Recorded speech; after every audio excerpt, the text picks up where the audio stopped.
बाकी जेंटलमैन के साथ जिनकी वाइफ्स भी उसकी तरह इंजॉय कर रही थी. He threw around her shoulder the modest wraps they had carried, whose poverty clashed with elegance of the ball costume. She wished to hurry away in order not to be noticed by the other women who were wrapping themselves in rich furs. तो तो यहाँ पे जो salon word है उसका मतलब यहाँ पे ये नहीं है कि वो वहाँ पे कोई सैलून था, वहाँ पे वो अपने बाल कटवाने गया हुआ था, ये उसका मतलब नहीं. सैलून का मतलब है एक टाइप ऑफ गैदरिंग फ्रेंड्स की. तो वो अपनी फ्रेंड्स जो वहाँ पे अलग अलग जेंटलमैन्स वहाँ पे आए हुए थे, उनकी गैदरिंग में वो भी था और हाफ अस्लीव था, उसके जो हस्बैंड थे. और उसके बाद not very large, modest wrap का मतलब है नॉट वेरी लार्ज, ज़्यादा वो बड़ा नहीं था. जो रैप एक type of shrug may be, और मे बी या मे बी एक टाइप ऑफ श्रग जो उसने अपने कंधों पे के आसपास उसको पहनाया था उसके हस्बैंड ने.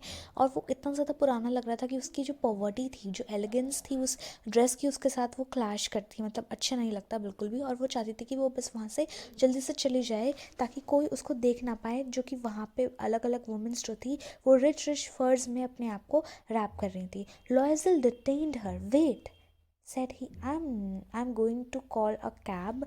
But she would not listen and descended the steps rapidly. When they were in the street, they found no carriage and they began to seek for one. Hailing the coachman, whom they saw at a distance, they walked along toward the river, hopeless and shivering. Finally, they found one of those old carriages that one sees in Paris after nightfall. It took them as far as their door and they went weirdly up to their apartment. तो वो shirt पहनते हुए वहाँ से भागने की कोशिश करती है. उतने में लॉइस एकदम से, लॉइजल जो उसका हस्बैंड होता है, वो एकदम से उसको रोकता है, वहाँ से जाने से एकदम से वो रोकता है. और वो बोलता है कि मैं एक कैब को कॉल करता हूँ, एक कैब मैं बुक कर लेता हूँ, कैब कॉल करता हूँ और हम कैब में जाएंगे. पर वो उसकी बिल्कुल भी नहीं सुनती और वहाँ से नीचे नीचे जाने लगते हैं बहुत जल्दी जल्दी. When they were descended may be downward, downward direction में, डाउनवर्ड डायरेक्शन में वो मे बी नीचे नीचे मूव करते हुए वो लोग जा रहे थे. दे वर इन द स्ट्रीट. और जब वो स्ट्रीट में थे उनको कोई कैरेज नहीं मिल रहा था जाने के लिए. They begin to seek for one. और एक के लिए वो, और वो हाँ एक को वो देखने लगने, एक के लिए वो देखने लग गए कि हेलिंग द कोचमैन. और जो उसका कोचमैन था, जो कैरेज का कोचमैन था, उसको एकदम से कॉल आउट करने लग गए, उसको कॉल करने लग गए दूर से. उसको एक डिस्टेंस से वो देख रहे थे तो वहाँ से उसको बुलाने लग गए, वो एक को देखने लग गए एंड लेने के लिए उसने उनको कॉल करने लग गए. They walked along toward the river. और वो रिवर की तरफ को वॉक कर रहे थे, hopeless. Finally, they found one of those old carriages that one sees in Paris after nightfall. Finally, वो वो कुछ ऐसे एक ऐसा ओल्ड कैरियज उनको मिल जाता है जो कि पेरिस में दिखता है after nightfall. When the sun goes down and the evening begins, उस टाइम के बाद वहाँ पे ऐसे ओल्ड कैरेजेस दिखने लग जाते हैं पेरिस में. ऐसा ओल्ड कैरेज उनको मिलता है और वो उनको उतनी दूर लेके जाता है as far as their door. और जिस अपार्टमेंट में वो रहते थे वहाँ पे वो धीरे धीरे जाते हैं. वीरली का मतलब है यहाँ पे बहुत थक थक कर वो वहाँ पे धीरे धीरे थक, बिकॉज ऑफ कोर्स वो बहुत ज़्यादा थक गए थे, इतनी मुश्किल से उनको कैरेज मिला था, तो वो बहुत थक के वहाँ पे आते हैं अपने अपार्टमेंट में. It was all over for her. और सब कुछ ऑफ कोर्स उसके लिए कुछ अब सब कुछ ओवर हो गया था. वापस उसको ड्रेस रखनी थी संभाल के और वो ज्वेल वापस देखना था. And on his part he remembered that he would have to be at the office by 10 o'clock. और उसके पार्ट में उसको एकदम से ये याद आता है कि उसको ऑफिस में प्रेजेंट होना ही था 10 बजे तक, तो उसको वहाँ पे प्रेजेंट होना ही था, ऑफिस जाना ही था. शी रिमूव द रैप्स, जो रैप्स उसने पहन रखे थे, जो उसने पहन रखा था शोल्डर्स अपने ऊपर, ड्रेस के ऊपर, वो उसको रिमूव करती है अपने शोल्डर्स से. बिफोर द ग्लास, जो ग्लास का मतलब है यहाँ पे ज्वेलरी, जो ज्वेलरी उसके ऊपर से वो हटाती है. For a final view of her self in her glory. और वो अपने और वो एक टाइप ऑफ अपना फाइनल लुक देखना चाहती थी, अपना फाइनल लुक वो देखना चाहती थी. उसकी जो ड्रेस की ग्लोरी थी, उस ग्लोरी के साथ वो अपना व्यू देखना चाहती थी, फाइनल लुक. क्योंकि उसके बाद वो ऑफ कोर्स उस ड्रेस को उतार देती थी. Suddenly she uttered a cry. और वो एकदम से चिल्लाती है, एक टाइप ऑफ क्राई साउंड, एक टाइप ऑफ क्राई साउंड वो एकदम से अटर करती है, एक टाइप ऑफ वो चिल्लाती है. And her necklace was not around her neck. उसका जो नेकलेस था वो उसकी नेक के पास नहीं था. लॉयजल already half undressed and asked what is the matter. तो वो जो लॉयजल था वो ऑफ कोर्स ऑफिस जाने के लिए अनड्रेस, आधा वो अनड्रेस था, मतलब मे बी वो तैयार हो रहा होगा, और वो एकदम से पूछता है मैटर क्या है। She turned towards him excitedly, और वो एकदम से उसकी तरफ काफ़ी शॉकिंग वे में काफ़ी उसकी तरफ को वो मुड़ती है। उसके बाद उसने बोला I have I no longer have madam Forester's necklace. मेरे पास अब मेरे पास अब मैम फॉरेस्टर का नेकलेस नहीं है। He arose in dismay. What? How is that? It is not possible. And they looked in the folds of the dress, in the folds of the cloak, in the pockets, everywhere. They could not find it. He asked, you are sure you still had it when we left the minister's house? You're sure you still had it? Uh, yes, I felt it as we came out, but if you had lost it in the street, we should have heard it fall. It must be in the cab. Yes, it is possible. Did you take the number? No. And you? Did you notice what it was? No. They looked at each other, utterly cast down. Finally, Loisel dressed himself again. Okay, तो यहाँ पे क्या होता है कि वो एकदम से बहुत ज़्यादा तो वो एकदम से बहुत ज़्यादा शॉकिंग वे में एक टाइप ऑफ बहुत ज़्यादा एक ऐसे अपसेट वे में बहुत ज़्यादा अपसेट हो जाता है, बहुत ज़्यादा, मतलब बिल्कुल ही ऐसी चीज़ हो गई थी उसके साथ जो मतलब पॉसिबल, मतलब इतनी गलत चीज़ बिल्कुल ही, वो बहुत ज़्यादा एक टाइप ऑफ बहुत ज़्यादा वो परेशान हो जाता है और एकदम से वो बोलता है कि क्या ऐसा कैसे, हाउ इज़ दैट, नहीं नहीं इट्स नॉट पॉसिबल, हो ही नहीं सकता। और वो जो ड्रेस के फोल्ड्स थे उसमें देखते हैं, ड्रेस ऑफ कोर्स ड्रेस बहुत बड़ी थी तो उसके फोल्ड्स में वो देख रहे थे कि कहीं इधर उधर ही हो गया होगा। अभी तुमने ये ड्रेस वेस ये सब कुछ अपना रैप इधर उधर करा तो मे बी वो ड्रेस में ही कहीं ना कहीं हो गया हो। क्लोक का मतलब है यहाँ पे ये जो बोल रहे हैं ना folds of cloak, folds of cloak का मतलब है यहाँ पे एक टाइप ऑफ लूज कोट जो मे बी आपने मूवीज़ में सिंड्रेला सिंड्रेला मूवी में या फिर और भी अलग अलग एक पहले टाइम में फॉर्मर टाइम में पहले के टाइम पे ड्रेसेस वगैरह होती थी उसके ऊपर क्लोक एक टाइप ऑफ लूज कोट होता है वो जो कि हम शोल्डर्स के ऊपर ही होता है बेसिकली। ऐसे क्लोक में देखते हैं, फोल्ड्स ऑफ क्लोक में देखते हैं कि कहीं ज्वेलरी तो नहीं है, पॉकेट्स में देखते हैं, दे कुड नॉट, वो उन्हें कहीं पे भी नहीं मिलता है। और वो पूछता है कि क्या तुम श्योर हो कि तुम्हारे पास वो तब था जब तुमने उस मिनिस्टर के हाउस से जब हम बाहर निकले, क्या तुम्हारे पास तब वो था? वो बोलती है कि हाँ मुझे फील तो हो रहा था जब हम वहाँ से बाहर से आए, जब हम वहाँ से निकले, but if you had lost it in the street, अगर तुम स्ट्रीट में उसे खो देती तो तुम्हारे पास वी शुड, तो हमें ऑफकोर्स उस जब वो गिरता तो हमें आवाज़ तो आती उस चीज़ की, वो पक्का कैब में होगा, राइट? तो वो बोलते कि हाँ ऐसा पॉसिबल है, क्या तुमने नंबर लिया था? तो वो बोलता है कि नहीं। क्या तुमने नोटिस करा था कि क्या था नंबर? तो उसने बोला नहीं। वो एक दूसरे की तरफ देखते हैं बहुत ज़्यादा, utterly they looked at each other utterly cast down. Finally Loisel dressed himself again. I am going, he said, over the track where we went on foot to see if I can find it. They looked at each other utterly cast down. वो एक दूसरे की तरफ काफ़ी shameful, मतलब वो आपस में काफ़ी काफ़ी ज़्यादा शेमफुल फील कर रहे थे, काफ़ी उन्हें एक टाइप ऑफ ये लग रहा था कि हम ये ऐसा कैसे हम हो गया, एक इतना महंगा डायमंड नेकलेस खो गया। तो each other utterly cast down का मतलब है यहाँ पे कि अशेम्ड ऑफ एक दूसरे को लेके, उन्हें एक दूसरे को देखे काफ़ी ऐसा नीचा फील हो रहा था कि उन्होंने ये ऐसा कैसे हो गया कि इतना महंगा डायमंड नेकलेस ऐसे ही कहीं गुम गया। लॉयजल ने फिर से अपने आप को ड्रेस किया बिकॉज वो अनड्रेस हो रहा था, अनड्रेस्ड था, हाफ अनड्रेस्ड था। तो फिर से उसने वो एकदम से तैयार हुआ और उसने बोला कि मैं जा रहा हूँ उसी ट्रैक पे, उसी जगह पे जहाँ पे से हम आए हैं, देखने की कहीं ना कहीं रास्तों पे मुझे कहीं वो डायमंड नेकलेस ना मिल जाए जहाँ पे वो स्ट्रीट्स में थे, चल रहे थे, भाग रहे थे ये वो। He went, she remained in her evening gown, वो अपने इवनिंग गाउन में थी। Not having the force to go to bed, उसके अंदर से बिल्कुल भी एक फोर्स नहीं थी कि वो बेड पे जाए, सो जाए, बिल्कुल भी नहीं, या आराम कर ले थोड़ी देर, नहीं। टुवर्ड 7 o'clock तक उसके हस्बैंड वापस आते हैं, उनको कुछ भी नहीं मिला होता रास्तों में। He went to the police, वो पुलिस के पास जाते हैं, कैब ऑफिस में जाते हैं, एक एडवर्टाइजमेंट छपवाते हैं न्यूज़पेपर्स में, ऑफरिंग अ रिवॉर्ड की जिसको मिले भाई रिवॉर्ड देंगे हम आपको।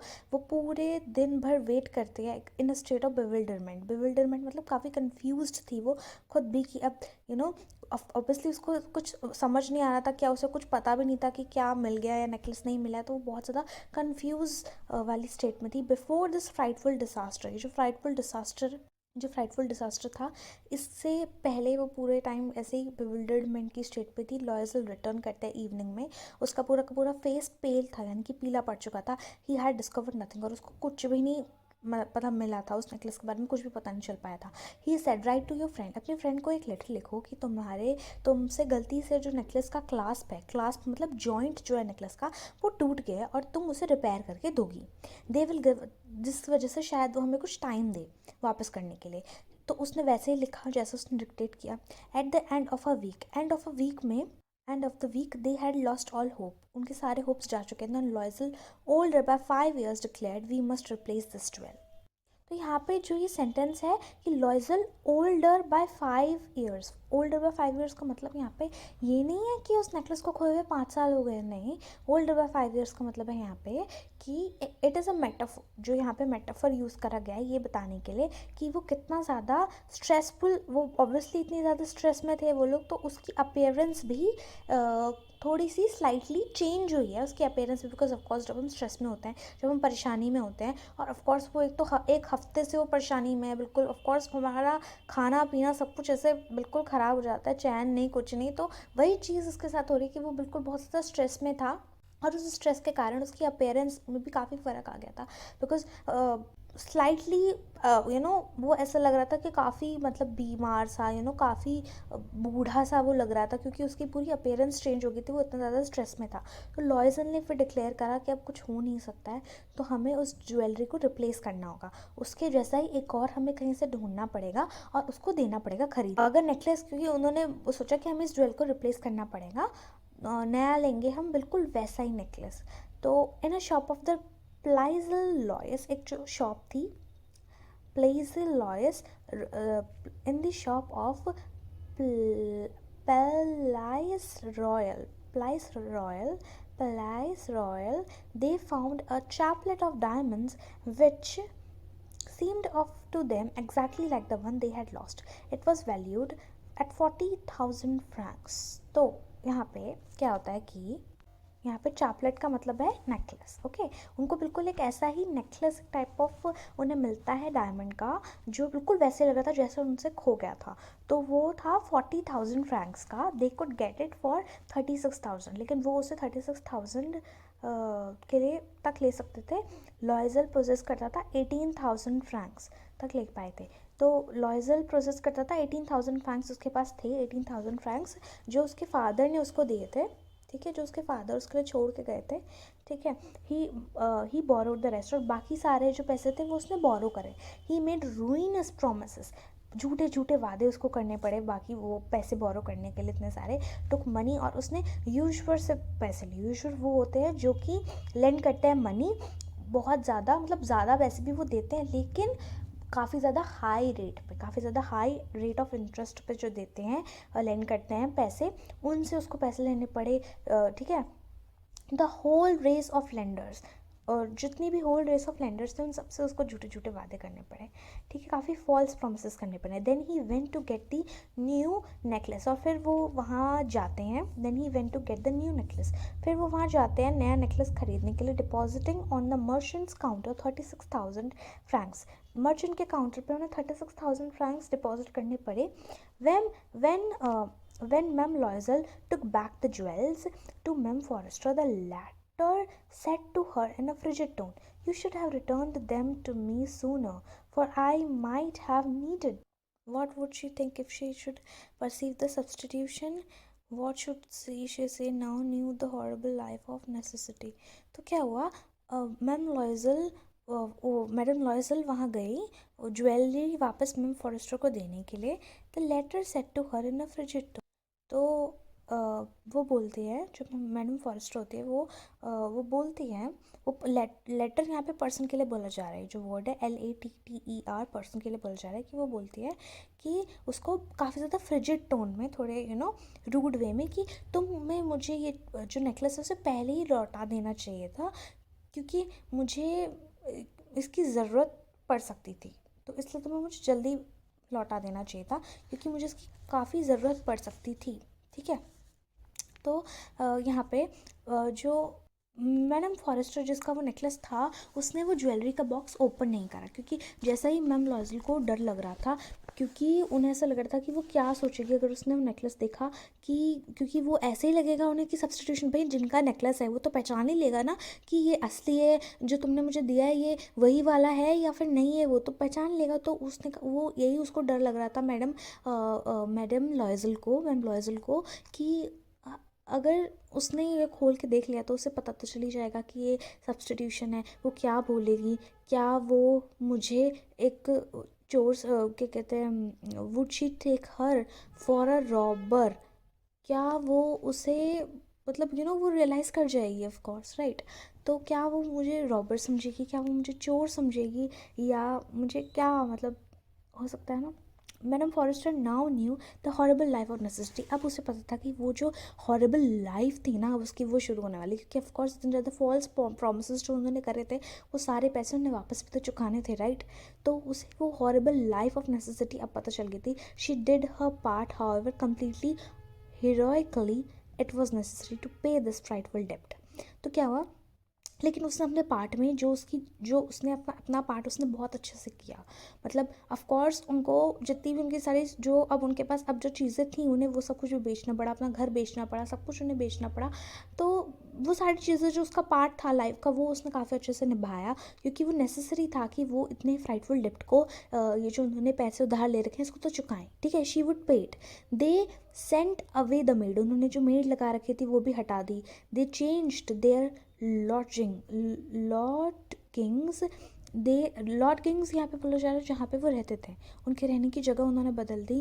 दे rented some rooms in an attic. Attic मतलब आपको पता ना, स्टोर, जिसमें हम स्टोर रूम जो बोलते हैं, राइट। ऐसे एक स्टोर रूम में उन्होंने एक कमरा किराए पे लिया। ठीक है, मतलब okay, she learn the ओडियस work of a kitchen. Kitchen का जो टीडियस वर्क होता है काफ़ी, राइट, वो सारा काम उसने सीखा किचन का, क्योंकि उसे ये सब कुछ करना नहीं आता था। उसे सारे बर्तन धोने पड़ते थे, उसे she wash the soiled linen their clothes and dish clothes, उसे डिश क्लोथ्स धोने पड़े, उसे क्लोथ्स धोने पड़े। ठीक है, she hung on the line to dry, she took down the refuse to the street each morning and brought up the water, stopping at each landing to catch her breath। उसको गंदे गंदे कपड़े धोने पड़ते थे, उसके खुद के कपड़े धोने पड़ते थे, डिश क्लोथ्स धोने पड़ते थे, डिशेस धोनी पड़ती थी। ठीक है, which she hung on a line to dry, जितने भी क्लोथ्स वगैरह होते थे वो एक उसको सुखाने के लिए वो एक लाइन पे रखती थी, एक टाइप ऑफ उसको सुखाने के लिए वो रखती थी। She took down the refuse to the street each morning and brought up the water. तो वो हर सुबह पानी लेने के लिए नीचे जाती थी, मतलब अपने of course stopping at each landing, एक एक स्टेप पे रुक रुक के आती थी, पानी लेके आती थी, right, to catch up her breath. मतलब ऑफ कोर्स हम जब सीढ़ी चढ़ते हैं हमारी सांस हाँफती है, राइट। तो वो हर एक सीढ़ी पे हर एक स्टेप पे रुक रुक के आती थी अपनी सांस, of course to catch her breath, मतलब उसकी अपनी सांस लेने के लिए, सांस लेने के लिए जब हमारी सांस आती है तो हम एक टाइप से रुक जाते हैं कि मैं सांस ले लूँ। तो वो सांस लेने के लिए वहाँ पे रुक रुक के आती थी, रुक रुक के आती थी, हर सुबह जाती थी, पानी लेके आती थी। Clothed like a woman of the people. और नॉर्मल जो एक वुमेन होती है, राइट, नॉर्मल वुमेन जो गंदी सी एक वुमेन होती है, गंदी सी वुमेन मतलब लाइक ऐसे क्लोथ्स वो पहले तो वो फिर भी ठीक ठाक कपड़े पहनती थी, अब उससे भी गंदे टाइप ऑफ वो कपड़े, मतलब cloth like a woman of the people, जो कि नॉर्मल एक टाइप ऑफ सर्वेंट की जो वुमन होती है, राइट, बिल्कुल वैसे वो ड्रेस होती थी। She went to the grocers, the butchers and the fruiterers with her. वो उनकी शॉप पे जाती थी, ग्रॉसर की शॉप में, बर्चर्स की शॉप में और फ्रूटियर्स की शॉप में। वहाँ पे वो जाती थी अपने एक बास्केट लेके अपने हाथ में रख के शॉपिंग के लिए वहाँ पे जाती थी उन सब के पास, haggling to one last sou of her miserable money. उसके जो मिसरेबल मनी, जो इतनी मुश्किल से उसके पास अब पैसे जो वो आते थे ना, उसका हर एक पैसे का जो लास्ट एक रुपये के लिए वो वहाँ पे क्या करती थी, आर्ग्यू करती थी। एक एक रुपये के लिए वो वहाँ पे आर्ग्यू करती थी, बहुत तेज चिल्ला चिल्ला के। जैसे आपने देखा होगा शॉप्स में कुछ लेडीज़ जो होती हैं बहुत चिल्ला चिल्ला के आर्ग्यू करने लग जाती हैं, नहीं आप भैया ये क्या बात होती है, पैसे कम कीजिए इसके, ये बहुत ज़्यादा है, हाई है, ये है वो है। तो वो काफ़ी ज़्यादा नेगोशिएट करती थी, ठीक है, आर्ग्यू करती थी, काफ़ी अनटिल मतलब जब तक आपका पूरा लास्ट एक एक रुपये के लिए, बिकॉज उसके पास वो जो पैसे उसके जो हस्बैंड कमाता था वो बहुत ज़्यादा मिसरेबली कमाता था, बहुत मुश्किल से जो इतने पैसे कमाता था उसके लिए। द हस्बैंड वर्कड इवनिंग्स, और वो दिन में तो सुबह तो काम करने जाते था अपने ऑफिस में बिकॉज वो क्लर्क था, इवनिंग में भी वो काम करता था putting the books of some merchants in order. एक मर्चेंट्स की जो बुक्स होती थी उन सबको ऑर्डर में रखता था। एंड नाइट्स में क्या करता था, ठीक है, नाइट नाइट में भी वो काम करता था, शाम को तो करता था, नाइट में भी वो काम करता था। He often did copying at 5 sous a page, मतलब एक एक पेज को एक एक पेज जो पेज होता है ना उसको वो कॉपी करता था, और एक एक पेज के उसे 5 रुपये मिलते थे। And this life lasted for 10 years, और ये जो लाइफ थी ना उनकी, ये वाली लाइफ 10 सालों तक उसको झेलनी पड़ी। और 10 सालों के बाद उन्होंने जितनी भी सारी चीज़ें थी उन सारी चीज़ों को रिस्टोर कर लिया था, डेप्ट दे दिया था, ठीक है।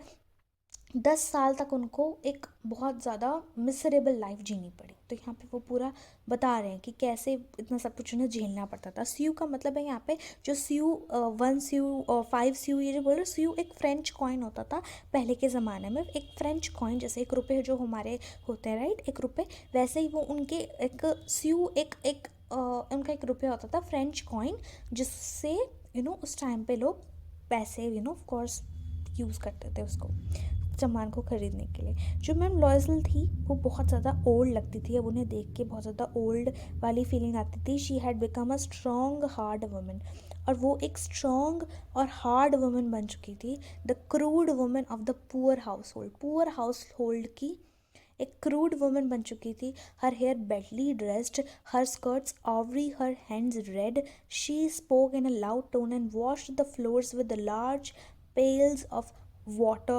But sometimes when her husband was at the office, she would sit herself before the window and think of that evening party, of former times, of that ball where she was so beautiful and so flattered.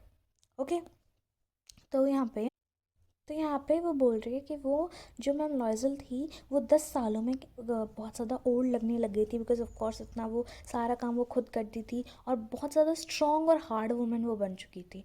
The crude woman of the poor household की crude woman बन चुकी थी। Crude woman है like एक type of ऐसी woman जो कि थोड़ा रूड वे में बात करती है। अब उसका जो टोन है वो इतना ज़्यादा रूड हो गया है, थोड़ा अनसोफिस्टिकेटेड वे में जो बात करते हैं।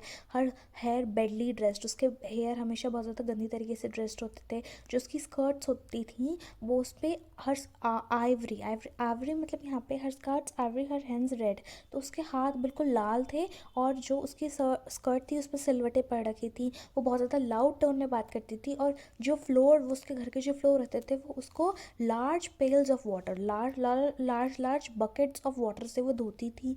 बट कभी कभार जब उसका हस्बैंड ऑफिस में होते थे तो वो अपने आप को विंडो के सामने वो अपने आप को बिठाती थी, एक सिट हर सेल्फ, वो विंडो के सामने वो बैठती थी और सोचती थी उस इवनिंग पार्टी की बारे में, जो पहले टाइम की इवनिंग पार्टी जो जिस पार्टी में वो गई थी, और वो उस टाइम पे कितनी सुंदर थी। वो उस पार्टी के बारे में सोचती थी जिस पार्टी में वो गई थी, और उस टाइम पे वो कितनी सुंदर थी, कितनी ज़्यादा फ्लैटर्ड थी, बहुत काफ़ी नाइस थी। एंड वो how would it have been if she had not lost the necklace? Who knows how singular his life, and how full of changes, how small a thing will ruin or save one. One Sunday, as she was taking a walk in the Champs Elysees to rid herself of the cares of the week, she suddenly perceived a woman walking with a child. तो यहाँ पे क्या होता है कि वो बोल रही है कि how would that have been share, क्या क्या कैसा होता अगर वो नेकलेस उसको नहीं वो खोई होती, तो क्या पता किसको। लाइफ कितनी सिंगुलर है, कितनी फुल ऑफ चेंजेस है, कि इतनी छोटी सी चीज़ जो कि पूरी की पूरी लाइफ को रियून कर सकती है, उतनी छोटी सी चीज़ भी एक पूरी की पूरी लाइफ को बचा सकती है। तो इट जो लाइफ है वो फुल ऑफ चेंजेस है। यहाँ पे वो ऐसे सोचती है। एक संडे क्या होता है, जैसे वो एक वॉक ले रही थी चैम्प्स एलाइसीज में। चैम्प एलाइसीज एक टाइप ऑफ ब्रॉड स्ट्रीट, एक टाइप ऑफ रोड टाइप है, जो कि फ्रांस की सबसे फेमस एक टाइप ऑफ स्ट्रीट है। उसमें वो वॉक कर रही होती है to rid herself of the cares of the week. जो वीक का पूरा काम होता है उन सबसे रिड हर सेल्फ, बच बचा के आराम थोड़ा सा एक टाइप ऑफ अपने आप को रेस्ट देने के लिए, एक टाइप ऑफ बाहर निकल के अपना हट के वहाँ से वो वहाँ पे बाहर आती है उस स्ट्रीट में। वो ऐसे घूम रही होती है, अपना सारा वो जो काम होता है वीक का, उस सारे काम से निजात पाके she suddenly perceived a woman. वो एकदम से एक वुमन को देख के पहचानती हैं, जो कि एक चाइल्ड के साथ घूम रही थी। तो वो थी मैडम फॉरेस्टर। फिर से यंग, स्टिल प्रिटी, उतनी ही यंग, उतनी ही अट्रैक्टिव। मैम फॉरेस्टर थोड़ी सी अफेक्टेड थी, क्योंकि उसे लग रहा था क्या उसे उससे बात करनी चाहिए। वो सोचती हाँ बिल्कुल, क्योंकि अब तो उसने सारी की सारी चीज़ें, वो सारे के सारे पैसे पे कर दिए, तो उसे वो सब कुछ क्यों नहीं बताना चाहिए उसे। तो वो बताती है, वो उसके पास अप्रोच करती है और उसको बोलती है गुड मॉर्निंग जेन। जेन उसका नाम होता है। उसकी फ्रेंड उसे रिकॉग्नाइज़ नहीं करते, क्योंकि वो बहुत ज़्यादा, लेकिन हाँ वो बहुत ज़्यादा शॉक भी थी, इतनी ज़्यादा फैमिलियरली एड्रेस होके एक कॉमन पर्सन, इतनी कॉमन टाइप ऑफ पर्सन के द्वारा इतनी फैमिलियरली एड्रेस करके वो बहुत ज़्यादा उसकी फ्रेंड उसे पहचान नहीं पाती है। ठीक है, तो उसे ये लगता है कि भाई ये इतनी फैमिली मुझे एड्रेस कर भी, इतनी कॉमन पर्सन कैसे, मतलब वो इतनी कॉमन सी अपीयरेंस लेके नॉर्मली, मतलब उसे बहुत ज़्यादा, काफ़ी ज़्यादा वो शॉक हो जाते हैं। तो वो काफ़ी स्टैमर करते हैं, रुक रुक के बोलते हैं but madam I don't not know, you must be mistaken. मैं नहीं जानती, वो यही बोलना चाहती है कि मैं आपको नहीं जानती और आपसे ज़रूरी कोई गलती हुई है। तो वो बोलती है no I am Mathilde Loisel, मैं मेटिल्डा लॉयजल हूँ। उसकी फ्रेंड बहुत ज़्यादा एक शॉकिंग वे में बोलती है oh my poor Matilda, how you have changed, तुम इतनी ज़्यादा चेंज कैसे हो गई हो। वो बोलते कि हाँ मेरे को कुछ कुछ मेरे आई हैव हैड, मेरे कुछ हार्ड डेज़ गए हैं सिंस आई सॉ यू। जब मैं तुमसे उस टाइम पे मिली थी उसके बाद से मेरे काफ़ी ज़्यादा हार्ड डेज़ बीते हैं और कुछ मिसरेबल भी गए हैं, बहुत ही ज़्यादा बुरे गए हैं। और ये सब कुछ किस वजह से, तुम्हारी वजह से। तो वो बोलती है मेरी वजह से, यही कैसे पॉसिबल है। तो वो बोलती है कि तुम्हें वो डायमंड नेकलेस याद है जो तुमने मुझे लोन किया था, मुझे दिया था, लेंड किया था पहनने के लिए उस मिनिस्टर्स की बॉल, एक मिनिस्टर की जो पार्टी थी उसमें। तो वो बोलती है कि हाँ बहुत अच्छे से याद है। तो वो बोलती है कि हाँ वेल मैंने उसे खो दिया। वो बोलती है हाउ इज़ दैट, तुमने तो मुझे रिटर्न कर दिया। तो वो बोल रही थी कि मैंने तुम्हें दूसरा रिटर्न करा था जो कि बिल्कुल वैसा ही दिखता था, और उसको लेने में हमको, उसको उसके पैसे चुकाने में हमको 10 साल लग गए। तुम अंडरस्टैंड कर सकते हो कि इतना भी ज़्यादा ईजी नहीं था हमारे लिए सब कुछ करना, लेकिन अब ये फिनिश हो गया और मैं डिसेंटली कंटेंट हूँ, मैं एक डिसेंटली खुश हूँ। तो मैम फॉरेस्टर बोलती हैं, एकदम से रुकती है, एकदम से रुकती है और वो बोलती है कि तुम बोल रहे हो कि तुमने एक डायमंड नेकलेस खरीदा है मेरे वाले को रिप्लेस करने के लिए। तो बोलती है कि हाँ तुमने उसे पहचाना नहीं, वो एक दूसरे के जैसे ही थे, काफ़ी सेम दिखते हैं। तो वो बोलती है स्माइल करके, एक प्राउड और स्माइल जॉय में बोलती है कि मैम फॉरेस्टर उसके उसके कंधों को टच करती है, उसके हैंड्स को टच करती है और बोलती है कि ओ माय पुअर मटिल्डा, मेरा तो माइंड वॉज फॉल्स, मेरा जो नेकलेस था वो झूठा था, वो फॉल्स था, वो नकली था, और तो वो 500 फ्रैंक्स का भी नहीं था। तुमने इतने महंगा डायमंड नेकलेस क्यों ख़रीदा मेरे एक नकली उसको ख़रीदने के लिए, नकली मुझे देने के लिए। तो वो मेटिल्डा को बोलती है यहाँ पे। तो जो जिस जिस नेकलेस के पैसे उसको पे करने में 10 साल लगे, वो नेकलेस, रियल नेकलेस उसको उसने दे दिया, जबकि उसका नकली नेकलेस था जो खोया था उससे। So here the chapter ends, here the story ends, you can say here. I hope you liked this chapter. I hope you liked my explanation. Thank you so much for watching this video. Don't forget to subscribe my channel, like this video and share it with all your friends, and comment down